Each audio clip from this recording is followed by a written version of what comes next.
What's up mga kaibigan? For this video natin, siyempre hindi tayo papayag na wala tayong nagagawa. Nalulubugan tayo ng araw na wala nagagawa. Tulad dito, nag-aantay yung labahan ko. Siyempre, nag-iisip din ako kung anong lulutuin natin sa araw na ito.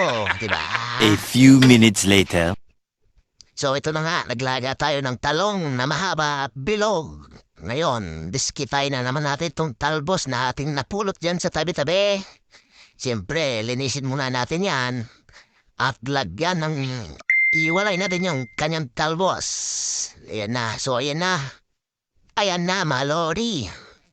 So ayan, kumulo na at medyo lumambot na yung ating dahon at sa nating talong. So yun, siyempre, kukunin natin yung masarap niyang katas Nice. Sana all. para inumin. So, maraming masarap yung katas na yan, malori, mga kaibigan. So yun na nga. So ayan na, natanggalan na natin ng katas yung ating talong at ang Sana ating all. talbos. Siyempre, ayan na, kung nakikita nyo na. Siyempre, hindi tayo papauri. Magluluto rin tayo ng tuyo sa umaga. Ayan. So ayun na, kainan na. Salamat sa inyong panonood.